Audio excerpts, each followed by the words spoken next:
Good evening, everyone. Apologies for the feedback. We'll try and work on that. Welcome to tonight's overview and commission meeting. Sorry.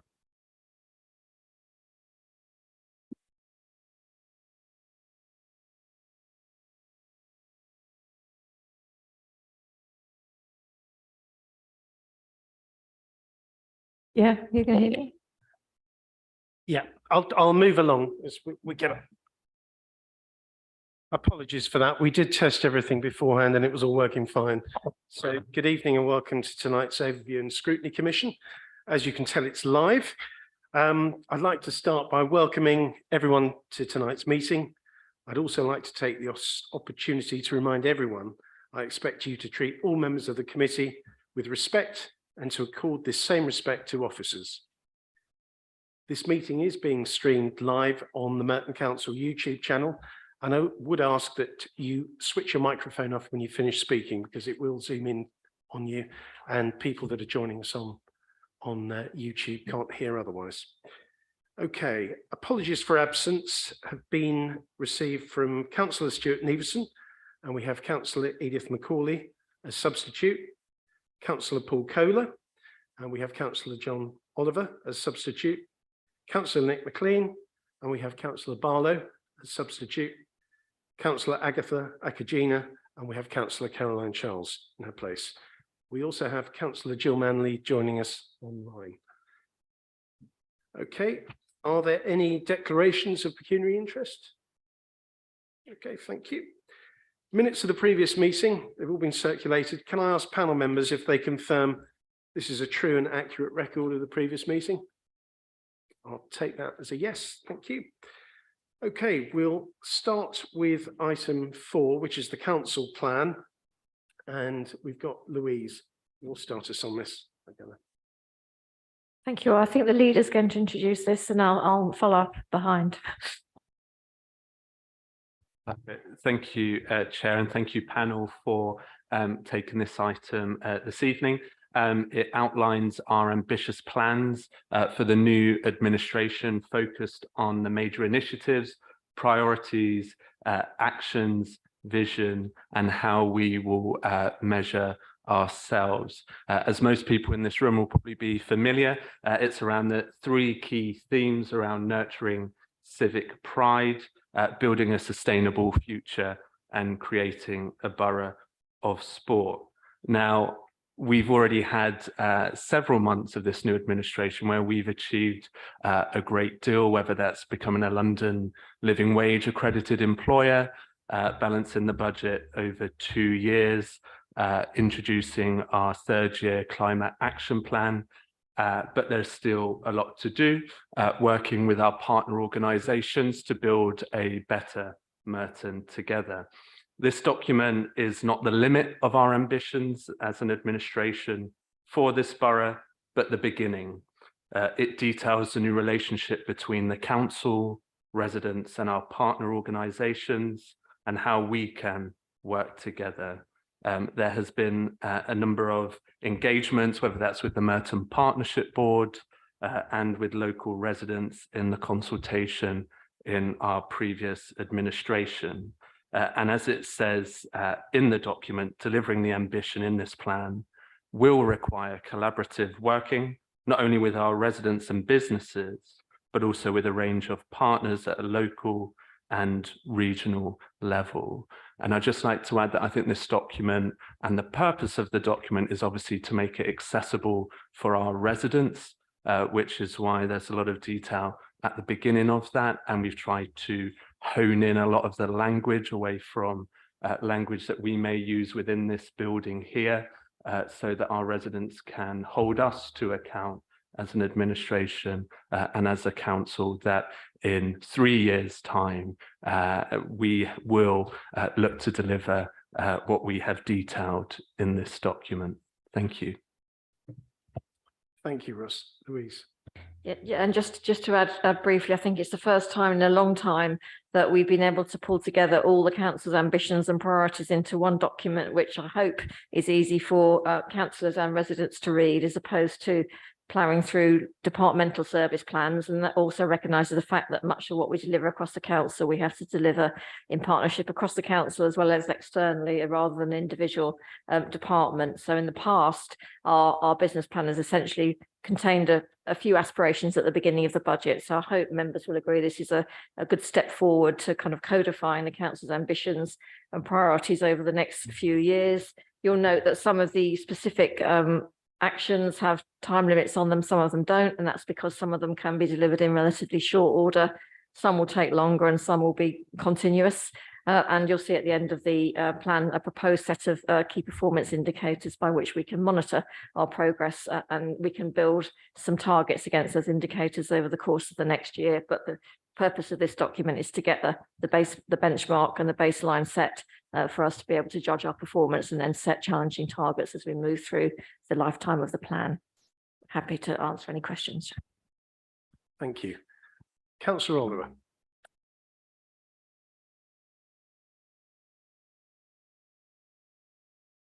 Wrong button, right button. I think this is a good document. I'm quite impressed by it. I mean, a lot of the things that we would have said you should have done, you've done. The problems I have with it are that I think it's not quite there yet in terms of being ready. I find I'm confused between, we've now got 3 overarching strategic priorities. We used to have 5 strategic themes. How do they relate? Are the strategic themes out and this is in? And I also am not quite sure. There's a description of what the new directors do. There's a description of what the cabinet members do. It's not really tied up. And I also don't understand how scrutiny would align with the way that responsibilities are now being allocated. And I wonder if there's an exercise which is just to kind of tweak everything so that it's all consistent. I think my colleague might say a little bit more about the performance indicators, but it's not entirely clear where the performance indicators fit in with the various actions under each of the 3 headings, or that they're comprehensive enough. And there's one other thing that I would say, without wishing to go on too long, is that page 44, it says you can expect us to be responsive, embedded, innovative, striving. I'd like to add another one: transparent, open, and welcoming challenge. Thank you. Yeah, and thank you, Councillor Oliver. And as it says on the document, it is a draft. There is still more bits to add to the document, including the forwarded parts from the leader, myself, and also the chief exec. And just on the performance framework, it does say in the report that further work will be carried out with departments to refine the indicators, profile targets, and develop an improved approach to corporate performance reporting. I think, as I said earlier on in my remarks, that this is kind of the beginning of the document. It is over a 3-year period. There's a lot of change that could happen, unforeseen change. You know, for instance, the pandemic, I'm sure, would not have been foreseen by any one of us, and that obviously provides challenge and change to authorities and organisations. So it's a document that is the start of that journey, not the finish, and I'm sure that there'll be more that we deliver over the next 3 years that aren't outlined in here, but are aligned to the key themes and major initiatives. And I think just in terms of the scrutiny panels, there has never been, in my understanding, a direct correlation between directorates and scrutiny panels. How it previously was organised is that there's been 3 scrutiny panels, and then the overview and scrutiny commission, and a number of executive directors that will report into each of those committees. And I don't foresee there being a direct relation or relationship in terms of explicit relationship between those directorates and individual committees, because otherwise we would end up having a number of committees, maybe 6, 7, to cover the specific executive directors. And just in terms of the positions of the executive directors, this has been detailed in documents elsewhere. as well as during the recruitment process. And I think the roles and responsibilities are well known, and I'd be happy to provide you separately outside of this meeting further details on those roles if you don't have them available. Councillor Christie.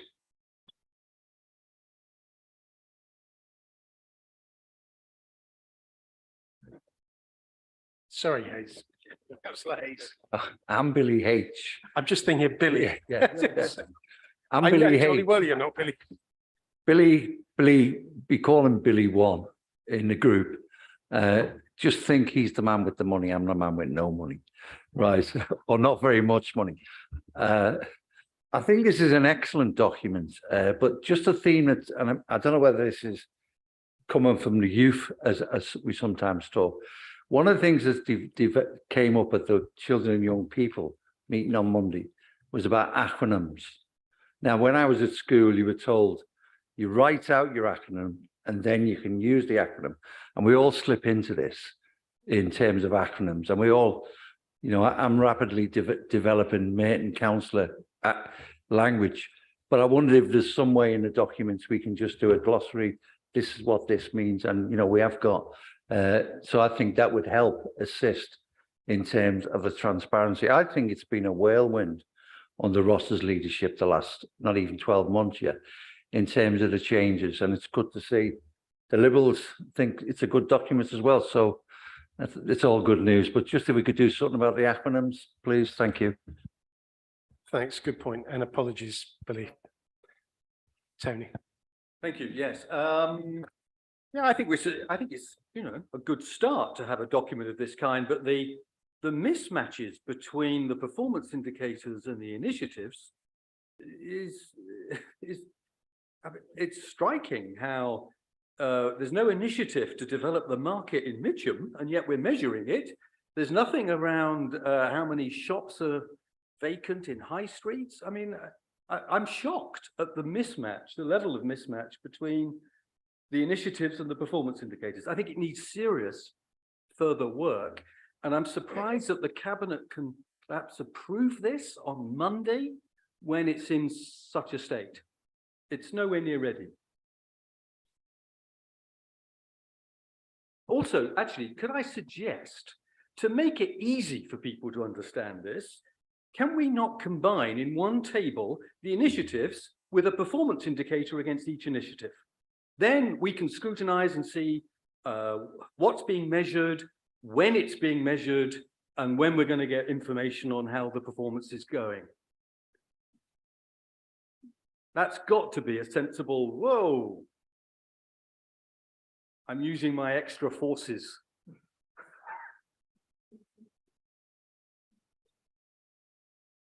Okay, I'll switch it off, and a singer in a choir.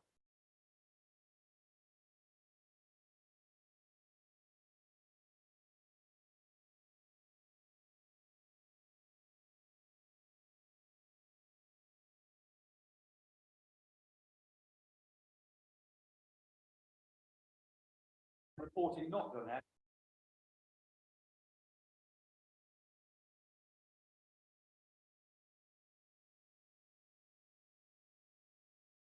If I can come in first, if that's right, Louise. So just in terms of the layout of the document, I think it's subjective in terms of accessibility. Well, I beg to differ. And in terms of the report around indicators, of course, when it comes to scrutiny, as it currently does with the performance indicators, where it lists whether they're measured quarterly, whether they're measured on a regular basis, that's something we can put together in a table as it currently stands with the various scrutiny panels. I don't think it would be appropriate to put tables after tables after tables in a document. We want residents to exactly actually saying the opposite. We need one table with it all in the one Tony, table. can we just have one microphone at a time, just while we get over the feedback? Hold on. So as what usually happens in scrutiny panels, there is one table to measure all of that, and I'm sure that's a format that can come and continue to be in place at our scrutiny, but I do not think that it would be appropriate to put it in this document in terms of accessibility and readability for our residents, as well as councillors and officers. And I think there might be a point that Louise would like to come back on. Yeah, just to echo what the leader said, but also in terms of putting an indicator for each initiative, but about that getting into kind of very esoteric debates, some of them wouldn't be indicators, they'd just be milestones. And so some of it's about ongoing activity and how well are we doing on our day-to-day activity. Some's about have we achieved our objective. So of course we'll monitor on how we're achieving our objective, but that's a slightly different thing from a key performance indicator. Some of them will be done by X time and they're done. That's something to monitor, but it's not, we don't need an indicator saying do it, as it were, by X date. Tony? I think you can. I'm sorry, but you can say a date by which it's done and whether it's done or not. We will do that, but that's a slightly different thing from saying these are the performance indicators by which we continue to monitor our performance. I'm not saying we wouldn't do it, but the document is being designed to be straightforward and easy to read, and it just becomes more complex if we add all the milestones in under each activity. Tony, you're not satisfied with that, I take it. Well, I think we'll note your comments down in the minutes, but we've heard from the leader, we've heard from the monitoring officer, and I think, you know, this needs, we bring it up at scrutiny meetings and we just keep an eye on it. Okay, any other questions, members? No. Anyone online? No, back on. No, well, thank you for the report then. If there's no, I am sorry about this feedback. It's not actually playing on YouTube, but we don't know what's causing it. So I am sorry for that.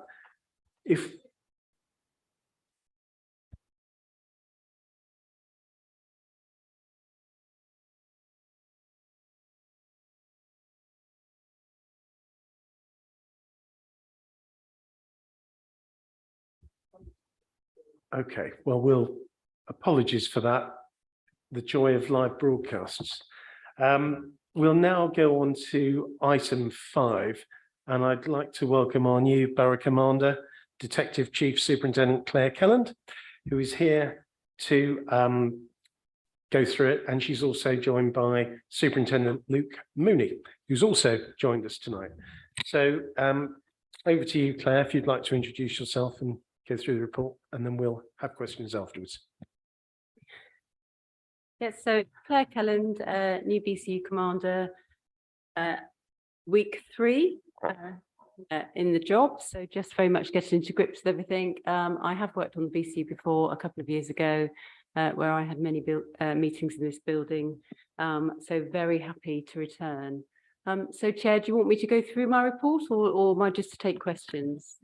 I think of just a brief one. We've got your questions, but just any key figures there, items you'd like to bring up, perhaps what your objectives are. I know you've only been in 3 weeks. Yeah. You'll have a rough idea, but just so for the people that might be looking online as well, yeah, and then absolutely. We'll invite questions afterwards. Thank you. No problem. Okay, so very much in line with the Commissioner's turnaround plan, the focus for me will be on well, there are 9 kind of priorities there, but very much at the moment strengthening our neighbourhood policing response, and that's why Luke's here, because Luke is the new superintendent who will have sole responsibility for Merton Borough. So you may or may not be aware that we had Roger Arditi, who still remains with us, but he's going to be working on Richmond Borough. So he covered 4, and now we have 1 for each borough, which is a real strength, I think, in terms of how we can prioritise local issues that impact our communities. So Luke starts on the 27th of March. There will be a renewed focus on precision policing. So we've talked in the Met for a long time about how we will take an intelligence-led approach, but we've never really been in a position to follow that up. We now have new data and technology that will allow us to do that, which will allow us to basically, on a day-to-day basis, identify both those high harm prolific offenders, but those offenders that commit community crimes that have a real big impact on trust and confidence. And I'm very, very interested. We're going to be really focused externally on how we can listen to our communities, how we can respond to those crimes that have an impact on their day-to-day life, as well as really focusing on that high harm. Another area I'll be focusing on is around our public protection or safeguarding. So how we respond to violence against women and girls. It's something that I've worked on probably for the last 15 years of my 24-year career. So I'm very passionate about that, as well as obviously children's safeguarding and adult safeguarding. So that will be a real focus for me. And obviously with the Baroness Casey report due to come out probably, I think, Tuesday next week, but date to be confirmed, there will be a focus on our internal culture, because how we treat each other is obviously intrinsically linked to how we serve our local communities. So I'll be setting up an ethics board internally so that we can look at our misconduct data, both internal complaints and external complaints from the public, and see whether we can identify any thematic issues so that we can be really proactive in responding to that behaviour of officers that fall below that very high bar that I will be setting as a new BC commander. So. Thank you, Claire. Questions? Billy. Yeah, thanks for that report. You Met is going through a very difficult time at the moment. No question about that. But I just wondered, and I mentioned this prior to the meeting to the commander, but also just for the record, it seems to me, and this is just anecdotal, that knife crime is not as big a problem. I don't want to tempt fate here in Merton, and which is great, which is good, than it is across the metropolitan area. I wondered whether there's any initiatives to anecdotally in the first instance, obviously, why that is, and whether there's not some studies done about, well, why not, you know, and I say, obviously not wanting to tempt fate, but if it's not in, why is that Merton like that? And yet, you know, round the circumference, if I can put it that way, of London, it seems to get worse as you go into other boroughs. I just wonder anecdotally, or if there's any initiatives to look at, well, why here, not there? Thanks. If I knew the answer to that. I think Merton on the whole is a very safe borough. I think we're the fourth, is that right? Safest borough in the MPS. So obviously, you know, there's a correlation towards around all crime types. We did have a spike earlier in the year in terms of the knife crime within Merton. However, I have looked at the data, and in the last 3 months, we've had a reduction again of 39%. So that's really, really positive. I think because there's been a robbery issue in Merton, we've had an awful lot of additional resources and asset, which obviously has an impact on all of our offences, because that visible police presence really drives down crime. I think that's probably the answer. Okay, thank you. Thank you. Councillor Macaulay. Thank you. It's great meeting you tonight, you know, and obviously I introduced myself to you in terms of what I wanted to ask you about is in relation to violence against women and girls. I mean, I've been dealing with this type of cases for over 20 years, and it seems to be more and more, you know, increasing in the courts. You know, as you know yourself, we emerge with Wandsworth, Wimbledon, Richmond, and Kingston, and there are more and more cases which comes to court, which we have to deal with. And I wonder what's going, because it's something which is all over London.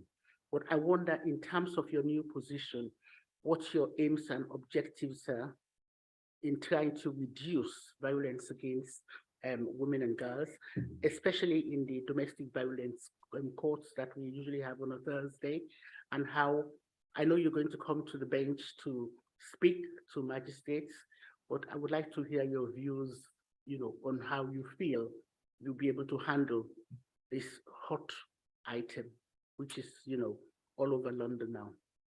Thank you. Thank you, Councillor. So I've actually just been at NSY today on an all-day kind of meeting, a kind of a workshop around how we approach the issue of violence against women and girls, and it's something that I will stay close to even in this and especially actually in this new role. So there is a strengthening public protection programme within the MPS at the moment. So very much one of the Commissioner's priorities is reducing violence against women and girls.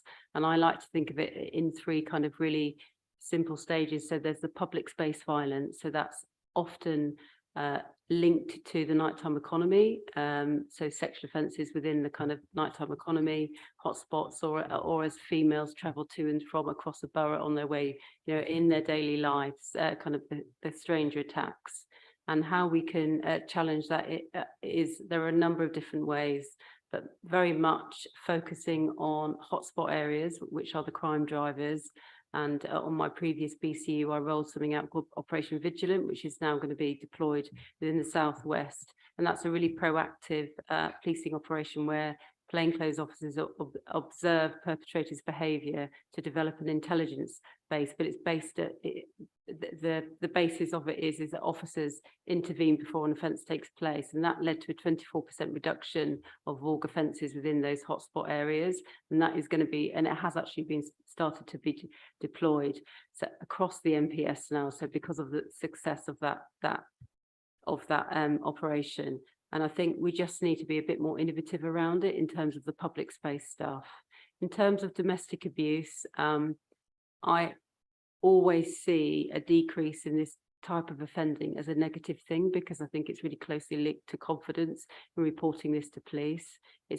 We know we'll never eliminate domestic abuse, but I think there is a cultural change programme within the MPS at the moment about how police officers respond to victims of domestic abuse, having a more victim-centred approach in terms of supporting a victim survivor around the choices that they want, because sometimes arbitrary performance frameworks such as sanction detection rates and how go against the wishes of the victim, and it's a much more nuanced than that. So I think it's really important that our officers responded in an informed but kind of supportive way and treat each victim of domestic abuse as an individual. So there will be additional police officers, so 436 additional police officers dealing with public protection cases such as rape and domestic abuse across the MPS within the next kind of 6 months is the promise from the Commissioner, and I hope that we see that, because there is a capacity issue. And in terms of focusing on perpetrators rather than victim credibility, which is, I think, is the problem that the judicial system, including the police, has fallen into before. We're very much using our intelligence now to focus on the behaviour of the perpetrator and to identify those high harm offenders so that we can really kind of focus our resources on removing them or you know, arresting them and building a case against them.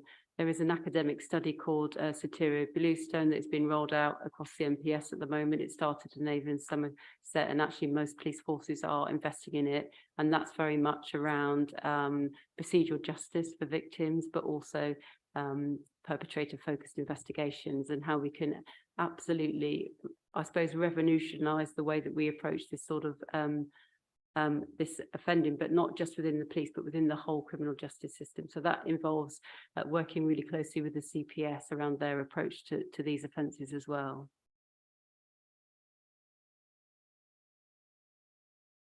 Summer. Thank you, Chair, and thank you, Claire, for your overview, and also congratulations on your new role as well. We'll be looking forward to working with you in this role. So I've got quite a few questions, but I'll be quite brief with my questions. My first one is around the approach you're going to be taking in your new role, given the unique circumstances that we're in at the moment with the cost of living crisis and the overall climate being quite tough on a lot of people, and how in times like this, they do tend to drive up criminal activity as people become more and more desperate. And when I read the ward reports that we get on crimes that are being reported, I'm seeing an increase in sort of burglaries and thefts from motor vehicles. And so is this current climate feeding into your approach to policing and how you're distributing your resources. And my second question is around the ward police teams. So I'm part of my local ward panel where we meet quarterly to discuss the priorities for the ward. And one of the challenges and my ward is Cricket Green, by the way, just to give you that context as well. Well, one of the challenges the local police teams in Cricket Green have been facing has been office admin work, and they've been quite honest about that and how that limits their ability to be out in the community, carrying out walkabouts or weapon sweeps or their other activities. And so,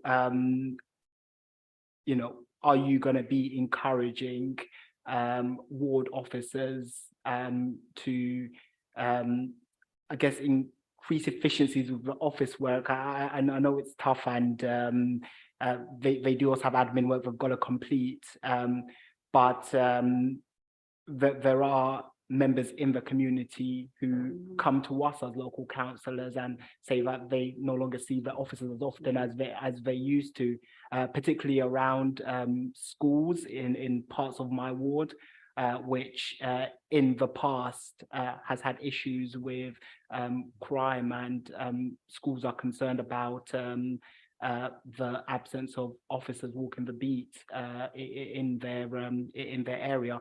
And then my last question is around the engagement with your role and community groups. So your predecessor used to attend meetings like the Independent Advisory Group to hear from members of the community and get feedback on what their key concerns are, and also to feed into any current activities that, you know, the police were undertaking.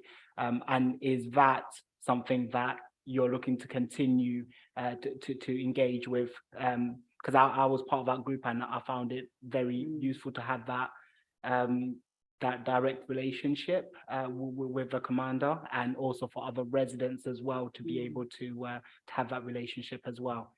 Thank you. Okay, so going back to the first question, which I think is my approach going to be different given the cost of living crisis and how that's increasing. So in terms of crime figures, there has been a 5% increase in total notifiable offences in Merton in the last 12 months, although we've seen a slight dip again, actually. I think I've added it into my report in the last 3 months. So things are very much moving, hopefully, in the right direction. And I think we all appreciate that cost of living crisis not only affects the community, but it does increase crime, and actually it has an impact on many of my own officers who are having to resort to using food banks in order to survive. So I think very much my approach to tackling rising crime is going to be around an intelligence base with the new technology that we've got, because it will allow us to really quickly hone in on those that are committing, in terms of neighbourhood crime especially, those repeat offenders that are driving the numbers up. So we can focus our activities on those that are committing the most harm or the most offenders, and that should see reduction in the overall TNO, total notifiable offences, and that includes those kind of lower level community crimes. I think that's really important, because that then increases the capacity of our officers to focus on other areas. In terms of ward officers being abstracted, so I think they're abstracted for a number of reasons. Some of it will be admin, but unfortunately admin is evidence-based, and it's how we, you know, we do get scrutinised a lot. So it's very difficult to reduce that, in all honesty, and it's not something that I would have much authority over, because the admin is, so the different kind of, the bureaucracy within the MPS is kind of driven by the things that the officers have to evidence, that it's centrally kind of mandated. So very difficult, I think, to kind of to reduce that. But what I will say is I'm very aware that there is a large abstraction of officers from neighbourhoods teams backfilling the response team. So the frontline officers that when you call 999, and that's something that I really want to get to grips with, because I think the obstruction rates are too high, and I think I need to develop an appetite for some risk around certain types of the week. So we have a minimum strength of 59 police officers across the BCU, 7 days. So it's 24, it's a flat line. So it's the same on a Saturday night duty as it is on a Monday morning. And in my view, the demand, you know, we need to tailor our resources towards the demand on a Saturday night duty rather than taking neighbourhood officers off the beat off their wards on a Monday morning, where very much the call demand will be much lower. And if we can get that bit right, then that will reduce the obstruction rate of our neighbourhoods officers and release them back onto their wards, which is absolutely where they should be. And the last question, you might have to remind me. Oh, The last question was yeah. about the IAG and whether you'll also be willing to attend those sorts of meetings to engage with residents. So absolutely, I was at the Wandsworth IAG yesterday evening. What I will say is something that myself and my neighbourhood superintendents need to work out. They haven't started yet. Luke is Merton, but he's still the ERPT superintendent until the end of this month, is which meetings that I'm going to go to and which ones they're going to go to. And I think because they are kind of a borough commander light is what I'm referring to them, they will have an intimate knowledge of the issues that affect local communities. So in terms of the IAG, I would very much still like to attend the IAGs and some of the SNBs as well, but there will be a little bit of a mixture between me or Luke, but one of us will always be there. So Thank you. And you, Caroline. Yes, thank you for your report, Claire. It's really good to hear. I'm just really wanting to say that we seem to have a shortage of officers in my particular ward, Ravensbury, and I just wondered if you could, or if the officers could make themselves a bit more available to us, because for several months now I've been trying to arrange a walkabout with some of the residents associations and also some community speed watches, but then there never seems to be anyone with the time to be able to do that. So, you know, even if you were just available for maybe an hour every month, that would be really good. thank you, Councillor. I'm very sorry to hear that, actually, and Luke's made a note, and we'll get in touch with you. I think some of the issues that are those that I've just described in terms of the abstraction from their wards, but absolutely, I apologise that that's been the case, and we'll look into that tomorrow. Councillor Rees. Yes, thank you. So thank you.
I'm not very close to the detail at this point in time on that, unfortunately. I suppose I will say it's very difficult for police. We have to focus our resources where the need is greater, and we do have finite resources. So I can't make any promises in terms of policing the speeding on those roads. unfortunately. So I think that's all I can say on that. Thank you. John. Welcome, and congratulate. I hope it's a promotion. A couple of things. One is last time we were here with your predecessor, the rate of burglaries was increasing in Merton, but decreasing in the other boroughs in your area. And the clear-up rate was said to be 4.2%. I just wondered if you've got any later data than that to suggest things are improving or whatever. Stand by. So burglary. So on the rolling 12, the figures have gone down. So there's a reduction of 1.4%.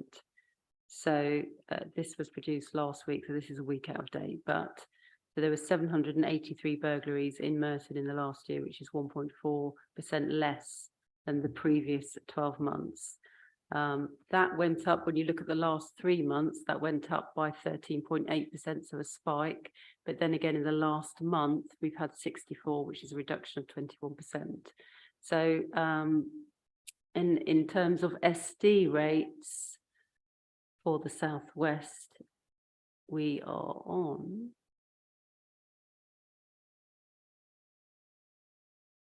about 4%. So definitely a lot of work, I think, to do around. So I think it's fair to say that given we had a big rise in robberies on the BCU, at one point we were 38%, very much the focus has been on reducing that robbery, and we have reduced it quite significantly.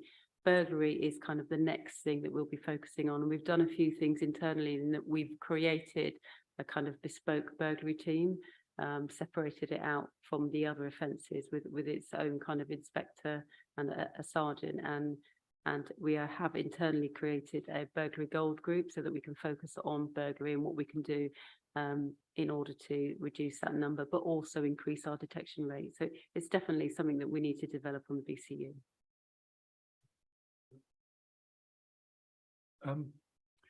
The other question I wanted to ask you was about neighbourhood policing. Now, having spent a bit of time with the neighbourhood police officer in my ward, which is West Barnes, which is Motspur Park, I was speaking to them, and it seemed as though their time was not spent very efficiently. A couple of things. One, he said if he wanted to go to the toilet, he had to go to Wimbledon to do it. So he would have to, I'd struggle if I had to give that much notice. And the other thing is that he couldn't take the train to Wimbledon, which is the quick way to get from Motspur Park to Wimbledon. It takes 6 minutes. He wasn't allowed to do that.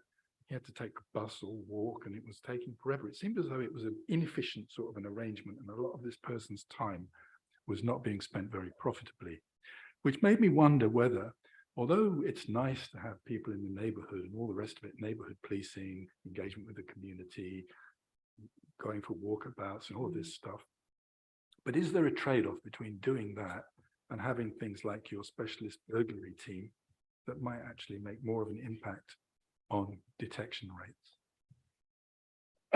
So I'm not sure why I couldn't get the train. He's absolutely allowed to get the train, and I would probably encourage him to do so in terms of efficiency. So can't answer that.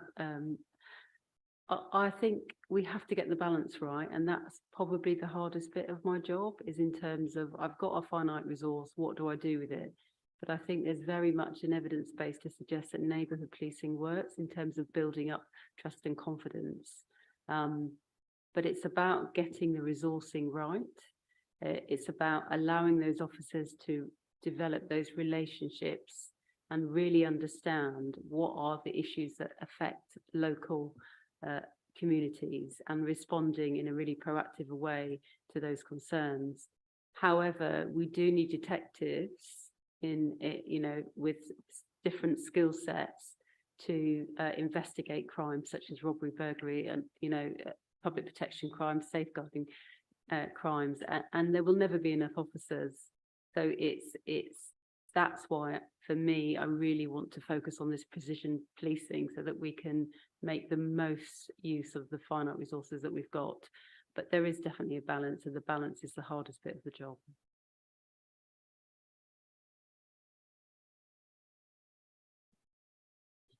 Councillor Carissa. Just a quick question from me. At the last ward panel, my local neighbourhood team mentioned that they were currently undergoing a consultation as to whether more officers should be armed with tasers. And I would just like an update from you on that, and you know, your view on neighbourhood police officers having tasers, because my local ward team were all very much in favour of that, but I haven't heard any update on that since. I'll be honest, Council, I wasn't aware there was a review of it. There is quite a strict policy in the MPS in that only very few certain officers in certain roles are allowed to carry tasers, and generally that's things like response team officers, not necessarily our neighbourhood officers. So are you aware of that, Luke? And there might be a very small amount of neighbourhood officers in the tasking team that could get the taser training, but not generally, not for everyone. Yeah, it would be the response officers primarily that would get the training. Because when we were at the ward panel, the officers we spoke to made it seem like, well, quite a lot more officers than just a few specialist officers were going to be armed with tasers. So it's not specialist officers, it's actually probably the largest cohort of officers on our BCU, which is our response team officers, so that the officers that respond when you call 999. And they will always be prioritised in terms of course. So in order to be taser trained, you have to go on a course, and there's a finite number of courses. If you think of the people move through response teams quite quickly in the MPS, so it always, and because we're recruiting large numbers of new officers, there's always a delay in people getting trained, and we have to offer the training to the people who are going to put them going to be in the most risk, and they're, you know, the officers that respond to 999 and deal with violent calls will always be prioritised, unfortunately, because of the risk assessment around that. So that's probably the reason why they're waiting for courses. Thank you. Councillor McCauley. Let's come back to you on how to escalate an issue. As a new borough commander, do you think you're going to make changes on the issue of burglary, where residents are very concerned when they report a burglary, the next day they get a letter to say the case is closed? That's number one. Number two, issues on stop and search. I don't know what your intentions are in terms of this, because I get regular people speaking to me, especially people from ethnic background, and very happy that they're walking along the road because of the way they're dressed. They get stop and search for no reasons at all. Are you going to look into that? Thank you. So in terms of burglary, part of the turnaround plan is a commitment that every person, every victim of a residential burglary will be visited by police. So I think that will improve trust and confidence in that area, because they will have physically be visited by a police officer following the report of that burglary, because we all know how impactful that is as a crime, and it's absolutely needed. And it's really unacceptable that you could, go through something like that and then just get a letter the next day. I think it needs a very much personal touch. In terms of stop and search, so a couple of things around that. I've worked in this area quite a lot, particularly in Lambeth and Southwark, where I did a lot of community reference groups in terms of looking at the quality of our stop and search and the quality of the interaction. So I think stop and search is needed because it does reduce knife crime, and identify people who are carrying weapons in particular that pose a problem, or a risk to the wider community.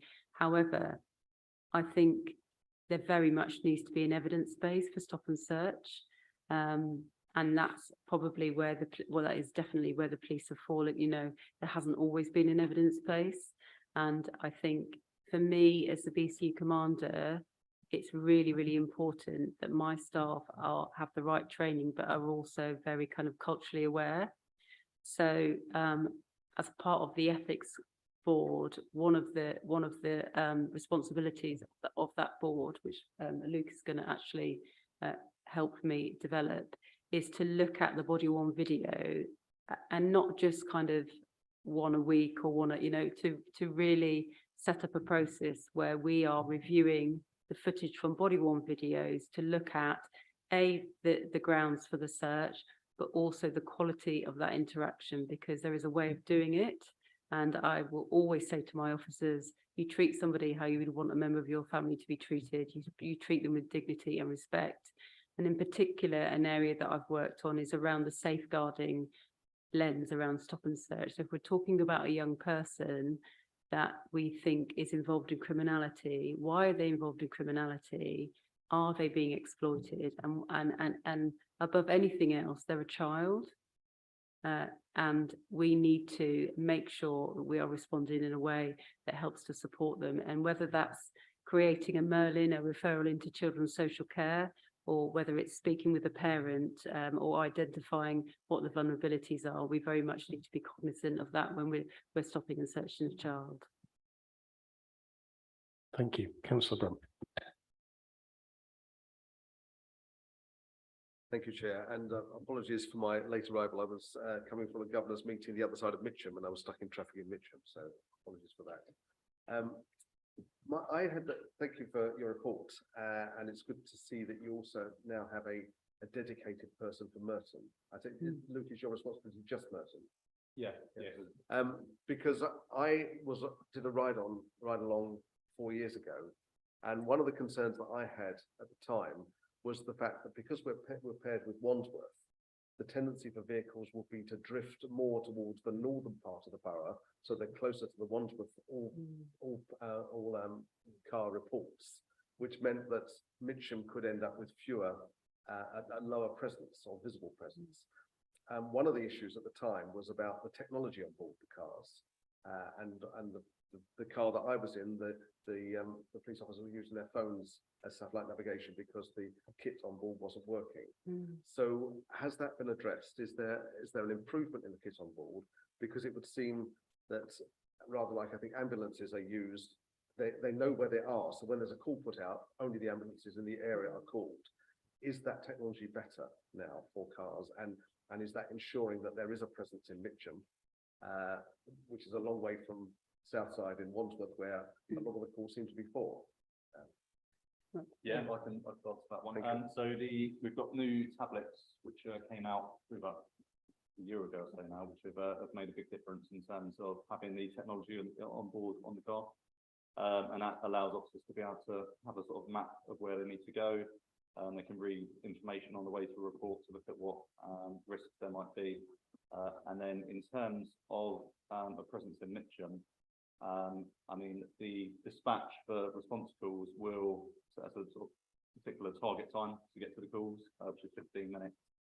And at the moment, I think we're around 82% of our calls are in target, which is actually a big improvement over the last few months. So the Met have done something called Stabilise, which is to support the frontline officers around sort of taking away some of the demands that they have to face, which has allowed a better response time. So yeah, I think it's in a better place probably. Does that for me that there's more targeting of which cars are called to a point? So it's not just all the cars heading there and then the lights turned off because there's a report that the cars have arrived and they can turn back to where they're coming from. Yeah, there isn't a great deal of difference between the ICAL response time with Merton and Wandsworth. It's very, very similar, which would say, evidence-wise, would say to me that there isn't a sort of disparity, sort of equitable spread of resource across the two boroughs based on that data.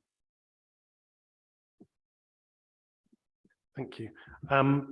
If no one else has got any more questions, I've got a couple actually.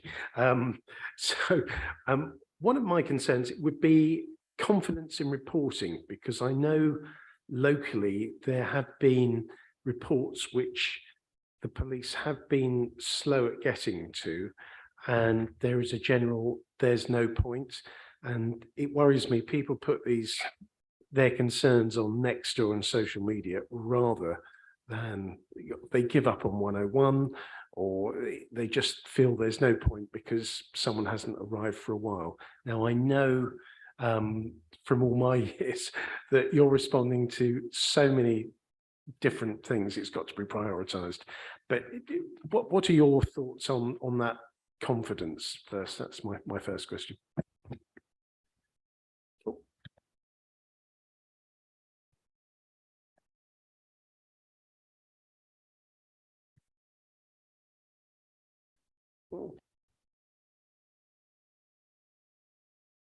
Oh, I'm back. It's okay. I think trust and confidence is one of the is probably the biggest issue that the Met Police are facing at the moment. And I think as we become more responsive to local kind of neighbourhood crimes, I'm hoping that will help build trust and confidence. We absolutely need every crime to be reported because that's how we build our intelligence base. We obviously can't solve every crime, so I understand the reluctance to do it. And I think part of the turnaround plan is about looking how we can make it easier for Londoners to report stuff. So already they can report online and they can ring 101, but I think there are big delays, particularly and probably the older communities will struggle with the online reporting and want to make that call on the phone and want to see somebody in person. But we're looking at a number of different ways. So we have a virtual response team now, so that a lot of victim survivors don't want an officer to come to their address. So we're looking at things such as a communication contract. So how do you want the police to engage with you? Do you want to give your statement virtually? Do you want to report your crime virtually on the telephone? And we're a pilot on this BCU for the virtual response team. And we made a decision at our SLT last week that we would do the same for the appointment car. So at the point when people phone the police to report a crime, they're given the choice of, do you want an officer to attend in person, or would you rather speak to someone on Teams or on Zoom in order to report it? And actually, when they've done this in other forces such as Kent, particularly around domestic abuse, the overwhelming response from the public is they would rather, but since COVID, report these things virtually, which makes it easier for them. Hopefully, it makes them more inclined to report matters to us. So I think that will have an impact, but it will take some time, I think. Thank you. I was particularly pleased when you mentioned domestic violence, and that it will always be there, but you can do your best. I think that's a very honest answer, because unfortunately it is there, and I think that's quite encouraging to hear that you're being very realistic about it, because it is a concern that we constantly hear in the press how there's a low percentage of sometimes of these crimes that because people lose confidence and decide to withdraw, whatever. And I don't think that helps those people in that situation that might be on the cusp, do identify and actually withdraw because it's a husband, a partner, or someone else they know for that matter. So I was touched with that. I was also like the fact the violence against women.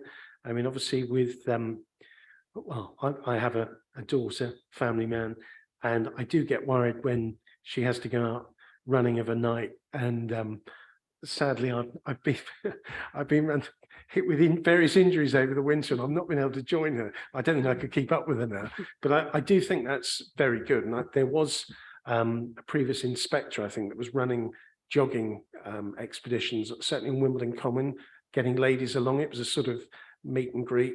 I thought that seemed to go quite well at the time, and that's not volunteering you for that, Claire. I'm sure you might have, whether or not you do run, but I thought that was a very good way of building confidence, because I do know that my the young ladies that I know, my daughter and friends, do get comments in gyms and when they're out on the run. And being a dad, a male, I just don't understand some of the things I hear, really, and I think there should be a way where they can not necessarily report that as a crime, but build up the confidence to know how to deal with it. And I think it would be great if the police could do more to build up confidence in our females in the borough. Sorry, Usama.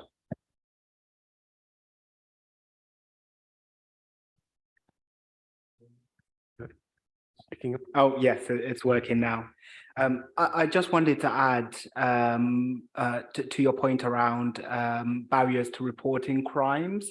What one group which I know it's a challenge to get them to report crimes is children and young people. And last autumn, Crime Stoppers launched a campaign called Fearless, which is a quite a good method for encouraging young people to report crimes and anonymously, which is one of the big barriers to young people reporting crimes because they don't want any repercussions towards them. And so I think, you know, in the area where we want to encourage more young people to come forward and share sort of what they're observing in their communities without the fear of any repercussions towards them, you know, assuming they're not involved. Then initiatives like Fearless are quite good at that. That was just a 6-week campaign, and so I'm not sure what's in place now, but mechanisms like that where young people can report crimes anonymously, I think really helps to encourage them to do that. We'll certainly look into Fearless. I'm not sure whether it's still running on the BCU, but I think for me, things like obviously we have schools officers in secondary schools, which hopefully help build relationships if they're a permanent figure in schools, and they should help break down barriers with police. The other thing that I'm keen for us to increase is things like innovation hubs for young people, which gives them a real opportunity. And I've done a few and they're quite challenging, in all honesty. If you think this is nothing compared to the you know, the questions you get. And I think it's a really good way of breaking down barriers to meet on a Saturday morning, have some breakfast with a group of young people, like a young, so like I used to do at the youth council, young advisors, or just put it out for anyone who wanted to come and talk about things like stop and search, you know, after, you know, things that are really topical in the media, a career in the police sometimes. We would get them involved in our social media pages, let them take it over for a day, help them build the comms, and very much it would be their day, and the content would be driven by what they wanted. So I think engagement stuff like that, activities like that are really, really important for building the trust and confidence of the youth community. But for me, you very much got to ask them how they want us to engage. We can't decide how to engage with the young people. They need to be you know, they need to make those decisions and be able to and construct whatever they want to do in terms of engagement with police. And I think that's very much the approach that we'll be taking on the BCU. If I can just come back at that quickly, I completely support those types of initiatives. And actually tonight we've got a young inspector here as part of this meeting. I'm not going to put her on the spot, but I just wanted to say that I completely agree. I mean, it is important that we get that youth engagement and they're able to shape the priorities, and it's not just us going to them with what we want. They also get out of it what they want as well. Yeah, absolutely. I couldn't agree more. Thank you. Just while we're here, hang on, Caroline. Calvin actually knows about Fearless because it's run by Safer Merton. Perhaps I can invite Calvin just to update us on Fearless. Thank you, Chair. And so it is something that's going to continue at Merton. We've made an application to the London VRU and we're just awaiting that funding decision. We're quite confident that's going to go through. It's certainly been very successful right across London. So just to reassure you on that point, Councillor. Thanks, Calvin. Caroline. Yes, I just wanted to ask if you've got any strategy for dealing with the gangs in the borough, because there's a couple of gangs in Morden that have been causing a few problems in recent months. So especially around the parks, places like Ravensbury Park and Morden Hall Park, we've had several incidents. And also there's I mean, they have been reported on next door, but several of the children have been attacking each other to steal mobile phones and various other items. So there is a bit of an issue, and I think it's winter time now, but certainly in last summer there were quite a few incidents. Yeah, we have a dedicated gangs team within our local investigations strand. It's a small but very effective team who do a lot of kind of covert proactive policing operations. And actually one of the local gangs on the BCU, the SUK, they managed to about 8 months ago take out one of the main elder gang members, and he did receive a significant custodial sentence, 16 years, I think. And that was an 8-month covert proactive operation that took out some very senior people within that gang. So it's very difficult because removing somebody like that just creates a vacuum, and somebody obviously then steps in to fill that space. But it is a priority for us because it does drive violence on the BCU. And I know there has been a lot of young people targeted for robbery, particularly in Merton, actually. That seems to have stabilised over the last 3 months. Certainly over the last month, there's been a reduction again in robberies of school children. We've been really proactive around that. And before I arrived, so I can't take any credit, but we've placed a lot of our neighbourhood tasking teams within the kind of robbery and violence hotspots, which has had a real impact, but also working with TfL, because a lot of these robberies happen either on buses or as children get on and off buses. And it's about coordinating our resources with the main transport hubs and those that work on the buses to really target those hotspots. And it has led to a significant reduction. And we also have about our sanction detection rate for robberies are just about 10%, which makes us the second highest in the MPS. So we have had some real successes in that as well. Thank you. Nice to hear. Are there any more questions for the Borough Commander? No? Okay, well, thank you, Claire, and thank you, Luke. We'll move on to the next item, and I know you'll be making moves, so thank you very much for your time this evening. Okay, our next item 6, PSPOs, and we've got Katie and Calvin. So Calvin, I know we know who you are, as you've just answered on Operation Fearless, but over to you. Thank you. Thank you. And I have Katie and Kelly with me, and Megan Hatton is the head of community safety online. She couldn't get him due to the tube strike. So I'm trusting members have read the paper, so I'm not going to take you chapter and verse through the paper. It's perhaps just useful, particularly if people are watching online, just to talk about what a PSPO is. And in layman's terms, it allows a local authority to make an order to prohibit certain behaviours that wouldn't ordinarily be illegal, or there isn't a framework that neatly puts it together. And just to set the scene, we embarked on there was a PSPO for 5 wards. I believe Katie and Alan Goods came to see you in September and spoke about the extension of that.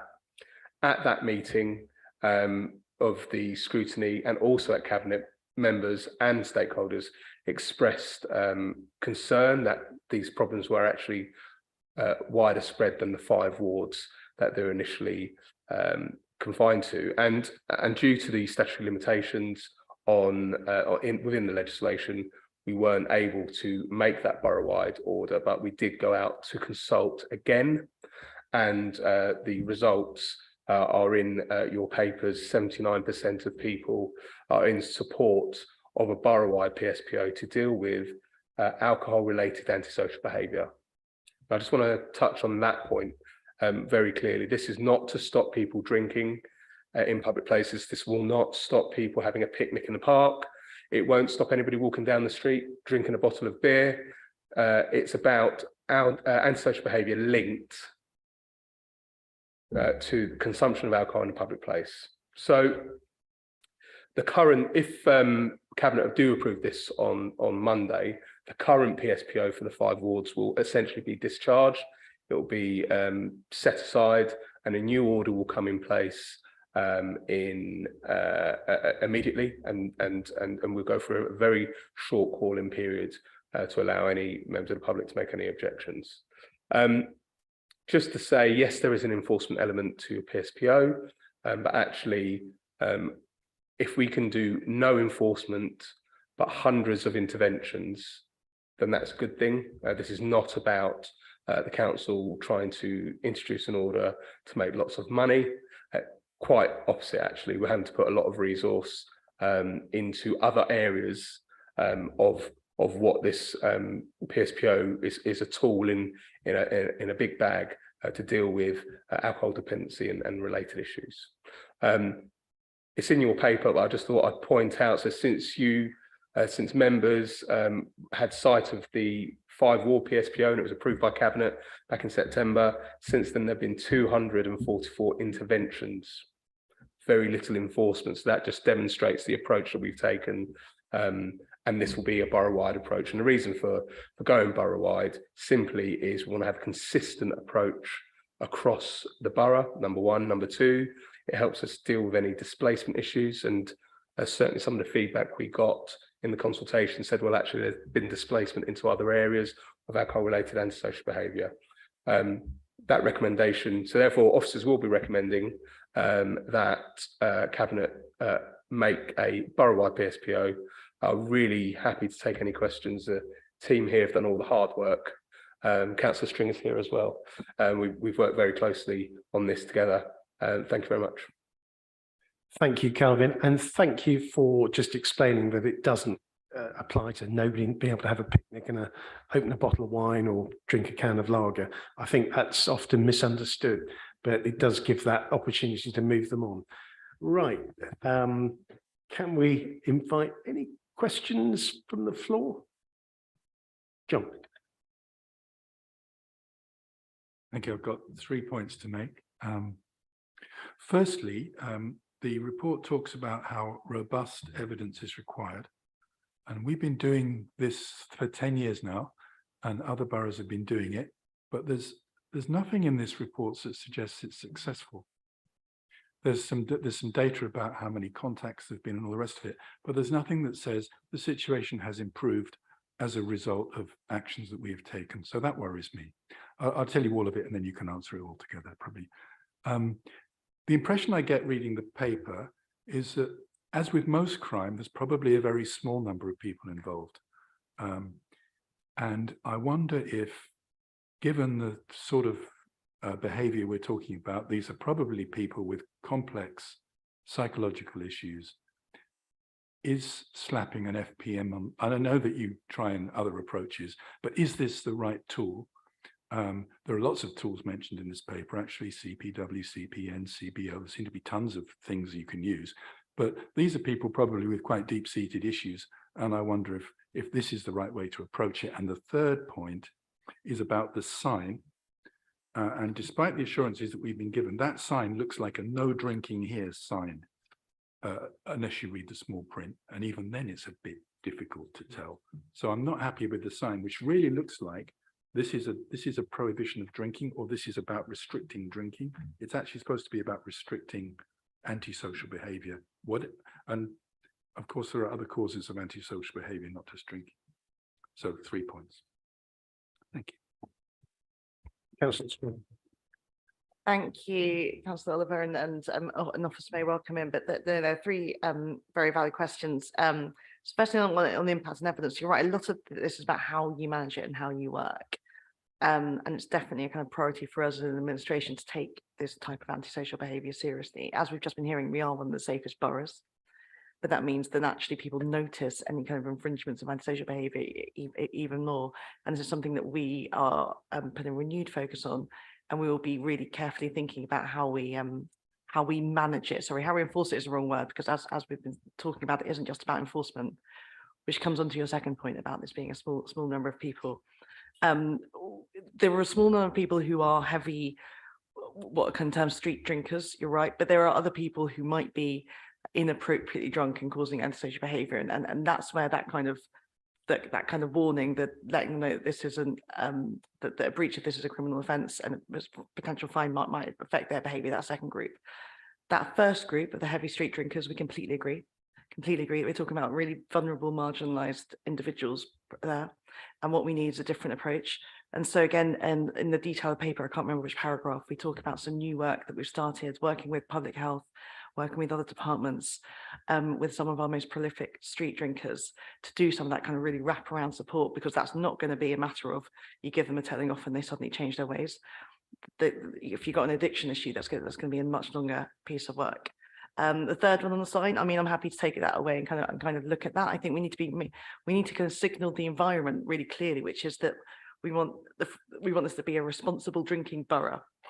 And so the first thing, if people can start off with the idea that they can't drink in the street, that's not a kind of bad position. I think people do recognise the difference between that and as we've been saying, having a nice glass of wine in the park with friends.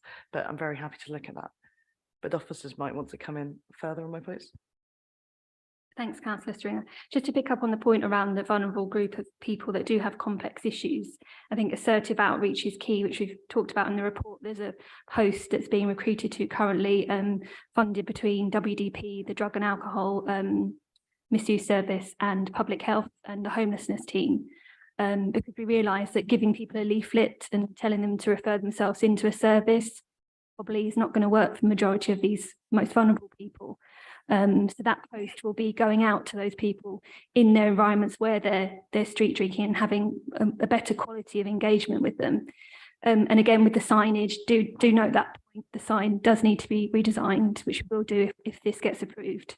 And also the signs we've got up currently are relatively small and temporary looking, so we'll be looking to improve that, perhaps have some more permanent metal signs up. And again, the redesign of the leaflet we use to sign people to as well, we'll look at that to make sure that's more user friendly, and also potentially have it in different languages. We've got it in Polish and English at the moment, but we'll look at if there are any other groups that we need to have that translated into. Thanks, Casey. Tony. Just to be clear about the sign, it's in particular the diagram with the restricted area and just the picture of booze in it, because that's not communicating the fact that it's antisocial behaviour, that we're not approving. The drinking is fine. So that's what I think the source of the confusion is. Thank you for that. And yeah, we are going to review the signage. It's really good feedback. I think we need to ensure the signage is appropriate to meet the legislative requirements. I've seen many examples of this at other councils. It's not helpful, particularly when you're saying alcohol is not banned. There are some places where it is banned completely. Certainly in parks, there are some councils that have taken a view that in parks there's no alcohol allowed, and they use that type of signage. But we'll certainly take that feedback, councillor, and certainly we can feed back to this committee and when that signage has been finalised. Any other questions? Caroline. Yeah, I was just going to say that it's not just drinking that's the problem. There's a lot of people actually taking drugs in public, in the street, and you can smell the cannabis and whatnot. And also there's a lot of graffiti, which is another antisocial behaviour, which a few of my residents have complained about as well. Thank you, Councillor Charles. Yeah, absolutely. And we use a phrase in the community safety world that residents don't make any meaningful distinction between crime and grime. It's all the same thing. And it perpetuates a feeling of being unsafe. So all of these things matter. Just to reassure you that we don't just look at alcohol-related antisocial behaviour. There's lots of work within the Safer Merton team that goes on to help manage antisocial behaviour linked to youth congregations, drug taking, graffiti, and taking robust action to get that cleared as quickly as possible. We do run a fortnightly tasking meeting of practitioners and professionals to ensure that we are targeting the highest harm, highest risk issues right across the borough. And also, I think many of you have been involved in the locations board, which we also run, which gives an opportunity for members outside of your normal casework to give us some feedback on some of the work that we are doing on those key issues. But if you would, after the meeting, if you want to catch up about those specific issues in your ward, I'd be happy to do so. Councillor Brown. I'd certainly welcome the work you put in, and I applaud what you're doing here. But I think we have to bear in mind that any notices that are put up it is targeted at the minority who are performing the antisocial behaviour, but it's to reassure the majority of the public that actually something's being done. So it's a difficult balance to strike, I agree, but I think that we shouldn't miss the point that this is to reassure people that Merton's taking it seriously and working with the police to make sure that it's reduced. Thank you. I agree. And we've had feedback from the Kingdom officers when they've been out doing their patrols. They've had really positive engagements with members of the public, residents, who are happy to see them out there and happy to see that they're attempting to do something to help the problem. And just one last point on that. To use this power, there needs to be a degree of objectivity from the officers who are using it. So they need to satisfy themselves that someone is causing antisocial behaviour. Otherwise, they can't use the power. So that, in a way, actually ensures that the only people they tend to come across are the ones who cause an antisocial behaviour.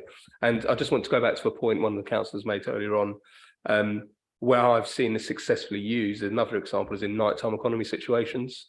So police officers who are tasked in nighttime economy areas are able to stop people drinking in the street that may be preloading to go into some of the licensed venues. That's another way. It's not just about street drinkers. So used properly and ensuring that we have the right information out there for the officers that are using it, it can be really effective.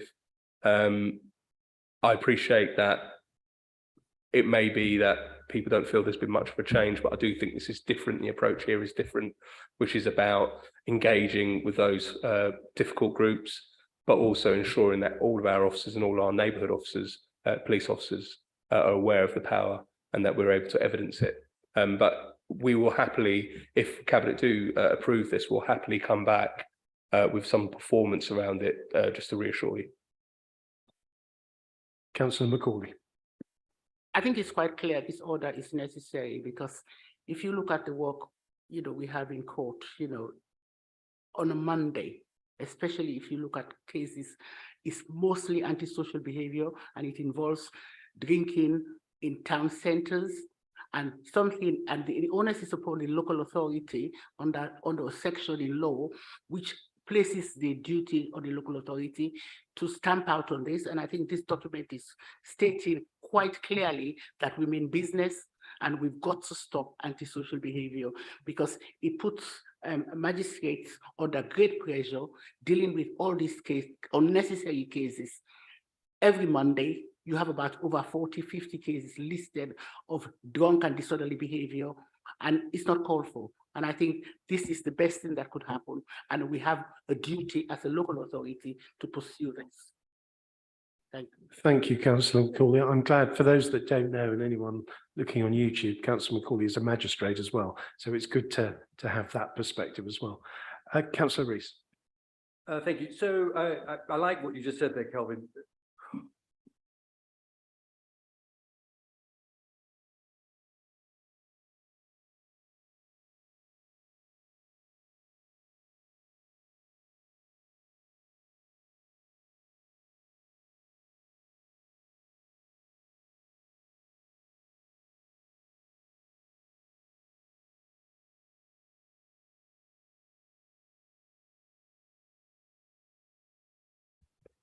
Thank you. The likely to cause is actually in the legislation. It's linked to other bits of law around the Public Order Act, and you've got two parts really: causing or likely to cause harassment, alarm and distress. So it comes from that. I think, again, it's about judgment. So if we're dealing with the same individuals who we know cause or have caused in the past antisocial behaviour, the likelihood of them doing that again if they are drinking in the street in the same area gives actually the enforcing officers the powers to at first ask them to desist and decant and surrender what they have. That's always the first port of call, and actually, in my own experience, 80% of the time that deals with the issue. Very rarely do you get down these sort of FPN or enforcement route. So yes, hopefully that explains it. Thank you.